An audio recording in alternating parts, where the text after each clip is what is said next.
ভারতের কথা মতো যদি ডাক্তার জাকির নায়েককে বাংলাদেশে আসতে দেওয়া না হয় তাহলে আমরা বুঝবো এই সরকারও ভারতের দালালি করতেছে। আর যদি ডাক্তার জাকির নায়েককে সম্মানিত করা হয় তাহলে আমরা বুঝতে পারবো সরকার সঠিক পথে আছে। যখনই ভারত শুনেছে যে ডাক্তার জাকির নায়েক বাংলাদেশে আসবে তখন ভারতের ঘুম হারাম হয়ে গেছে, ওদের অন্তরে জ্বালা শুরু হয়ে গেছে। ভারত বলেছে যে ডাক্তার জাকির নায়েক যদি বাংলাদেশে আসে বাংলাদেশের সরকারকে বলি তাকে তোমরা গ্রেফতার করে ভারতে ফেরত দাও। জাকির নায়েক হলো অপরাধী, তিনি সন্ত্রাসী, তিনি জঙ্গি, তাকে গ্রেফতার করে ভারতে ফেরত দিতে হবে।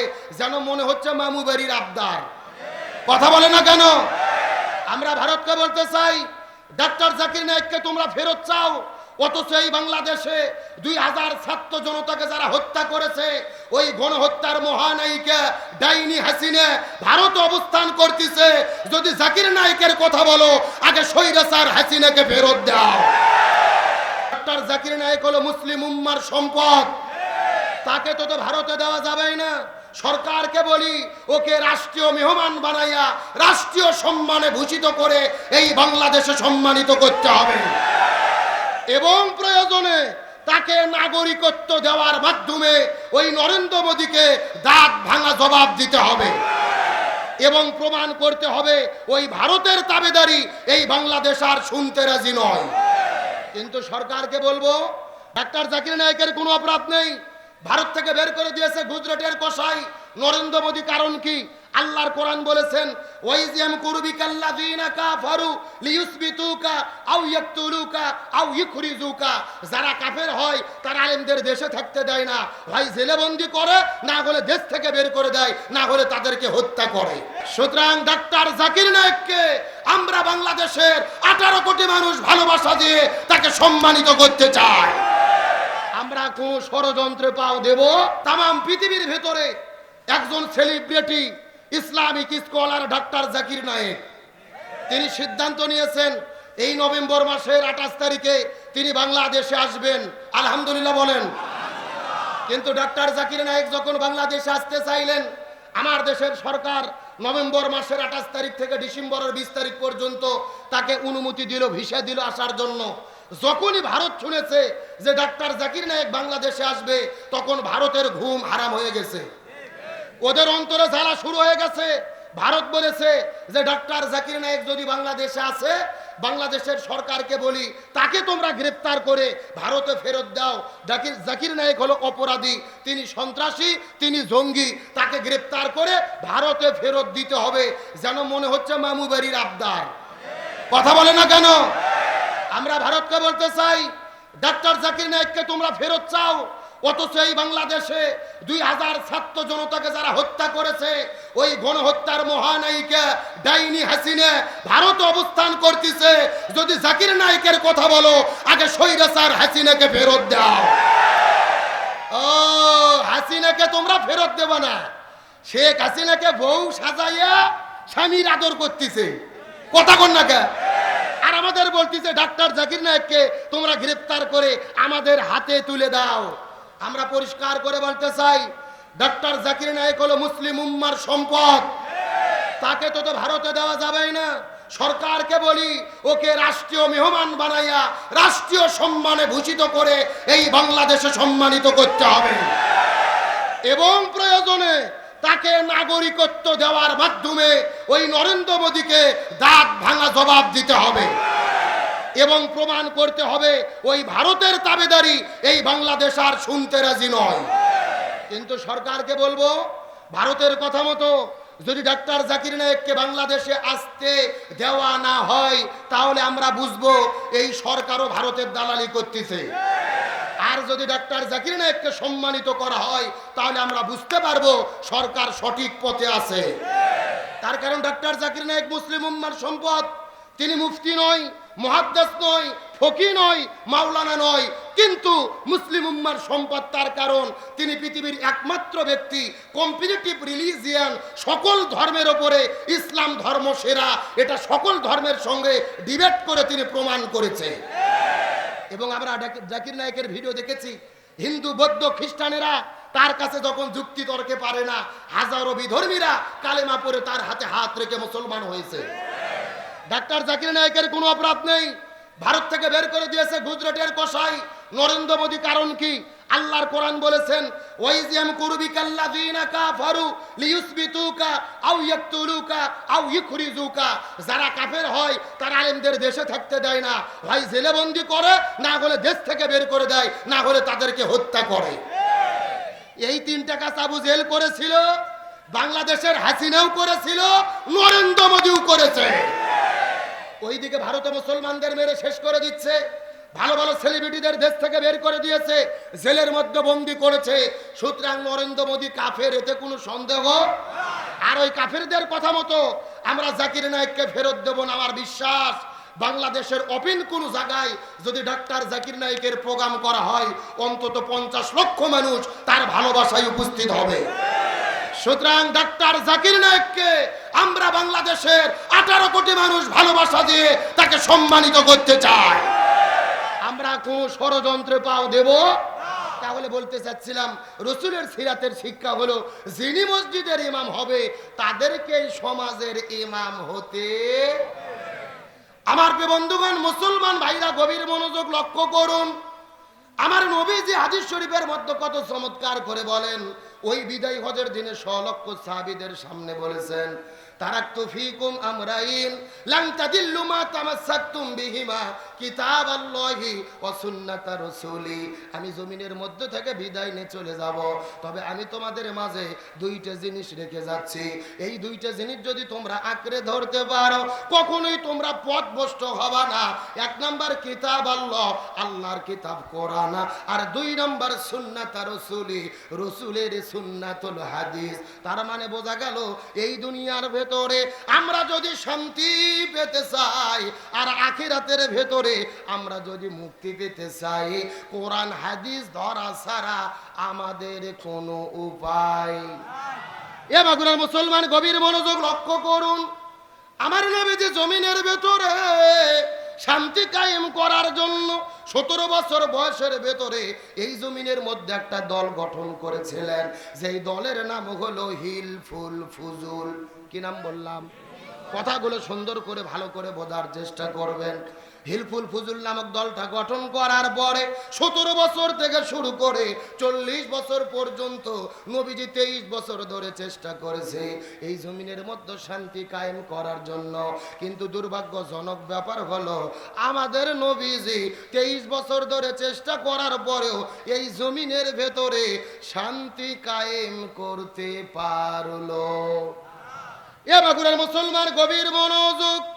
নবীজি 23 বছর ধরে চেষ্টা করেছে, কিন্তু জমিনের ভেতরে শান্তি কায়েম করতে পারলো না।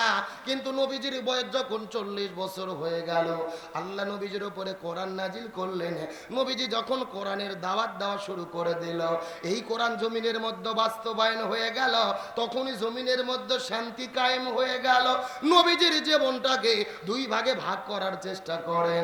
নবুয়ত পাওয়ার আগের 23 বছর আর নবুয়ত পাওয়ার পরে 23 বছর। 17 থেকে শুরু করে 40 পর্যন্ত আগের 23 বছর, আবার 40 থেকে শুরু করে 63 বছর পর্যন্ত পরে 23 বছর। আগে 23 বছর নবী চেষ্টা করেছে, কিন্তু জমিনের ভেতরে শান্তি কায়েম করতে পারল না। কিন্তু পরে 23 বছরে নবীজি কেন শান্তি কায়েম করতে পারল? এর পেছনে কারণ হলো, আগের 23 বছরের ভেতরে নবীজির কাছে দল ছিল, কিন্তু নবীজির দলের সংবিধান আল্লাহর কোরআন ছিল না।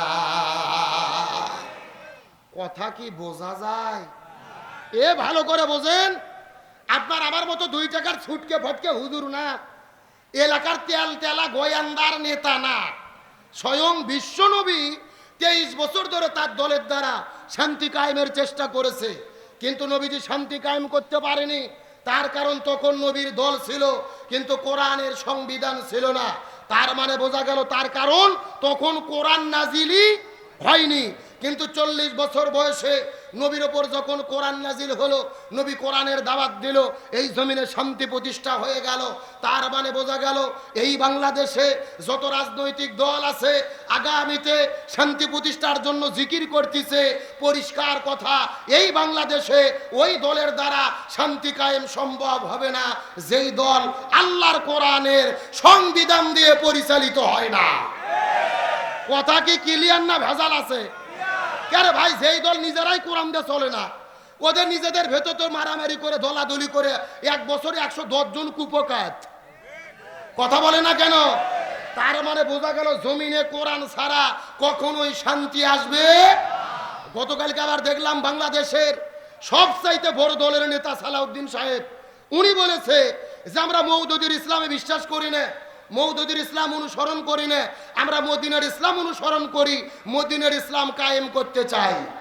আমরা ওই নেতাকে বলতে চাই, কথা ভালো, আপনার কথার সঙ্গে আমরা একমত।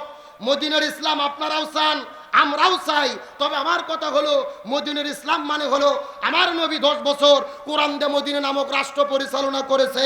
আপনারাও ঘোষণা দেন যে আমরা ক্ষমতায় গেলে কোরআন দিয়ে বাংলাদেশ পরিচালনা করব। আপনারা বলেন মদিনার ইসলাম আমরা ফলো করব, তে মদিনার ইসলাম মানে তো হলো কোরআনের রাষ্ট্র। আপনারা একদিকে বলেন আমরা শরিয়া আইনে বিশ্বাস করি না, আবার বলেন মদিনার ইসলাম কায়েম করব। এটা সিটারি আর মুনাফিকি ছাড়া কিছু হতে পারে না। আর ভাই, শরিয়া আইন কাকে বলে? শরিয়া আইন মানে হলো কোরআনের আইন, শরিয়া আইন মানে হলো হাদিসের আইন। আপনি শরিয়া আইন অস্বীকার করা মানে তো কোরআন হাদিসকে অস্বীকার করা। আবার আরেক নেতা বক্তব্য দিয়েছে যে কোরআনের সাথে রাজনীতির কোনো সম্পর্ক নাই। নাউজুবিল্লাহ বলেন। আমি মনে করি যে বলে কোরআনের সাথে রাজনীতির সম্পর্ক নাই, আমি মনে করি তাদের সাথে কোরআনের কোনো সম্পর্ক নাই। আবার বলে যে বাংলাদেশ থেকে মৌলবাদকে উত্থান ঠেকাতে হবে, মৌলবাদের উত্থান আমরা হতে দেব না। স্বৈরাচার হাসিনা এই বক্তব্য দিয়েছিল যে মৌলবাদকে নির্মূল করব।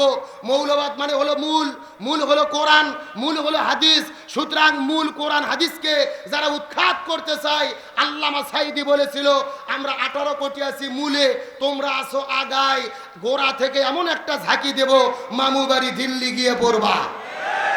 আল্লামা সাইদির ভবিষ্যৎবাণী সত্য হয়েছে না?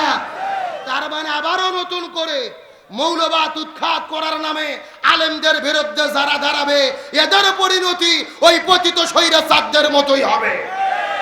এ ভালো করে বোঝেন, আল্লাহর কোরআন বলেছেন ওয়ামাল্লাম ইয়াকুম বিমা আনজালাল্লাহু ফাউলাইকা হুমুল কাফিরুন ফাউলাইকা হুমুজ জালিমুন ফাউলাইকা হুমুল ফাসিকুন।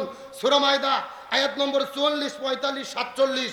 আল্লাহর কোরআন বলেছে যারা কোরআনের আইন বিশ্বাস করে না, কোরআন দিয়ে জীবন চালায় না, কোরআন দিয়ে বিচার ফায়সালা করে না, এরা হলো কাফের, এরা হলো জালেম, এরা হলো ফাসেক। কার কথা? আরো জোরে বলেন। আপনি বলবেন মদিনার ইসলামের কথা আর কোরআন হাদিসের বিরুদ্ধে দাঁড়াবেন, আর আমরা কোরআনের আইনের কথা বললেই আমাদেরকে বলে আমরা নাকি ধর্ম ব্যবসা করি। আমরা কি ধর্ম ব্যবসা করি? অথচ আপনারা নির্বাচনের আগে মাথায় টুপি, কি সুন্দর সাদা পাঞ্জাবি, মনে হয় জিব্রাইলের খালাতো ভাই। কথা কন না গা? নির্বাচনের আগে খোলস পরিবর্তন করে, মাথায় টুপি পাঞ্জাবি পরে হাটাজারিতে দৌড়াই, সারসিনেতে দৌড়াই, আলেমদের কাছে দৌড়াই। নির্বাচন গেলে টুপি ছাড়ে, মুখের দাড়ি ছাড়ে, পাঞ্জাবি ছাড়ে, আল্লাহর নাম ছাড়ে। এরাই হলো সবচাইতে বড় ধর্ম ব্যবসায়ী। আমরা ধর্ম ব্যবসা করি না, আমরা সারা বছর ইসলামের কথা বলি, ভোটের আগেও ইসলামের কথা বলি। সারা বছর টুপি দেই, নির্বাচনের আগেও টুপি পরে থাকি। এখন আপনার সারা বছর জিন্সের প্যান্ট পরে শার্ট পরে ঘোরেন, ভোটের আগে পাঞ্জাবি টুপি পরেন। এটাই হলো আসল ধর্ম ব্যবসা। গভীর মনোযোগ ভালো করে বোঝার চেষ্টা করেন। আল্লাহর কোরআন বলেছেন ওয়াতাসিমু বিহাবলিল্লাহি জামিআন ওয়ালা তাফাররাকু, তোমরা যদি মুসলমান হও এই জমিনে দিন কায়েমের আন্দোলন করো, আল্লাহর ঐক্যবদ্ধভাবে আঁকড়ে ধরো।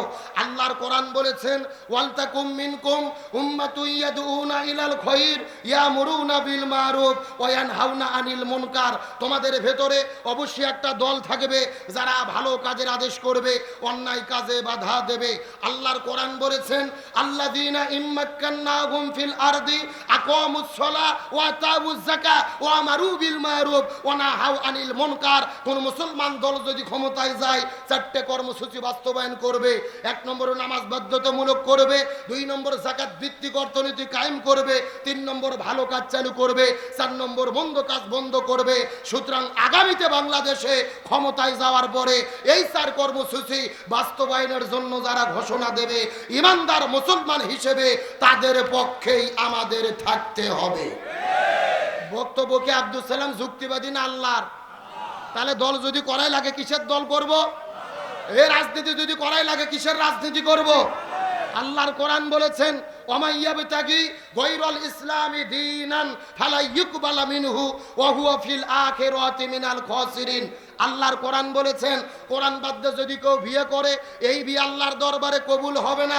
কোরআন বাদ্য যদি কেউ গভীর মনোযোগ, আপনি যদি বিয়ে করেন বিয়েও করতে হবে কোরআন দিয়ে। কোরআনের নিয়ম বাদ দিয়ে বিয়ে করলে বিয়ে হবে না, কোরআনের নিয়ম বাদ দিয়ে ব্যবসা করলে ব্যবসা হবে না, কোরআনের নিয়ম বাদ দিয়ে চাকরি করলে চাকরি হবে না।